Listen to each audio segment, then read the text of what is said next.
বাংলা সিনেমার ইতিহাসে যিনি ছিলেন অ্যাকশন হিরোর প্রতীক নায়ক জসিম, আর ঠিক সেই কিংবদন্তির উত্তরসূরি ছিলেন তার মেজ ছেলে A.K. রাতুল। নায়কের ঘরে জন্ম নিলেও তিনি নিজের পরিচয় গড়ে নিয়েছিলেন ভিন্ন এক জগতে, সঙ্গীতের মঞ্চে, শব্দ প্রকৌশলীর জটিল জাদুতে, আর বাংলা ব্যান্ড সঙ্গীতের অসাধারণ সৃষ্টির মধ্য দিয়ে। আজ আমরা হারালাম সেই প্রতিভাকে। মাত্র 48 বছর বয়সে না ফেরার দেশে চলে গেলেন A.K. রাতুল। রাতুল নেই, কিন্তু তার সুর রয়ে গেছে। আজ রবিবার বিকেল 5টার দিকে রাজধানীর একটি হাসপাতালে চিকিৎসাধীন অবস্থায় মৃত্যু হয় ওন ব্যান্ডের প্রধান ভোকালিস্ট, বেসিস্ট এবং শব্দ প্রকৌশলী A.K. রাতুলের।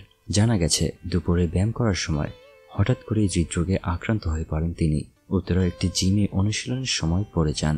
তাৎক্ষণিক তাকে হসপিটালে নেওয়া হলেও শেষ রক্ষা হয়নি। প্রথমে নেওয়া হয় তাকে উত্তরা ক্রিসেন্ট হসপিটালে, পরে আরও উন্নত চিকিৎসার জন্য পাঠানো হয় লুবনা জেনারেল হসপিটাল এবং কার্ডিয়াক সেন্টারে। তবে শেষ পর্যন্ত তাকে আইসিইউতেও বাঁচানো সম্ভব হয়নি।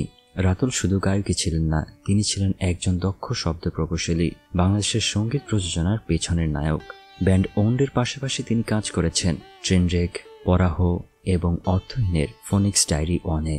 তিনি এমন একজন শিল্পী যার স্পর্শে সাউন্ড পেত নতুন জীবন, গান পেত পূর্ণতা। রাতুলের এই হঠাৎ মৃত্যুতে সঙ্গীতাঙ্গনে নেমে এসেছে শোকের ছায়া। শিল্পী সুফি ম্যাব্রিক লিখেছেন, আমাদের রাতুল আর নেই, মানতেই পারছি না। শিল্পী আলিফ আলাউদ্দিন জানালেন, তিনি দেশের অন্যতম সেরা শব্দ প্রকৌশলী এবং ওন ব্যান্ডের প্রধান ছিলেন। এক আলো নিভে গেল। 2014 সালে ওন ব্যান্ড তাদের প্রথম অ্যালবাম ওয়ান প্রকাশ করে। 2017 সালে আসে 2 এবং 2021 সালে প্রকাশ পায় 18। এই ব্যান্ডের প্রতিটি গানই ছিল রাতুলের কণ্ঠ এবং কারিগরি অবদান।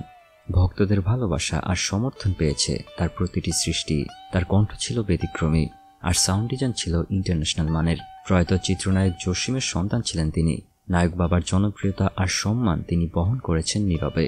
তারই এক ভাই A.K. সামি পেশাদার ড্রামার, আর রাতুল নিজে ছিলেন সঙ্গীতের এক নিবেদিত সৈনিক। মাত্র 48 বছর বয়সে তার এই বিদায় সঙ্গীত মহল এবং ভক্তদের জন্য এক অপূরণীয় ক্ষতি।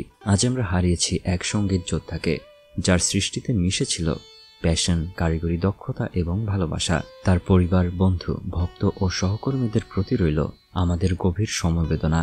আপনিও যদি রাতুলের কোনো কাজের ভক্ত হয়ে থাকেন, নিচে কমেন্টে তার প্রতি আপনার ভালোবাসা ও শ্রদ্ধা জানিয়ে যাবেন।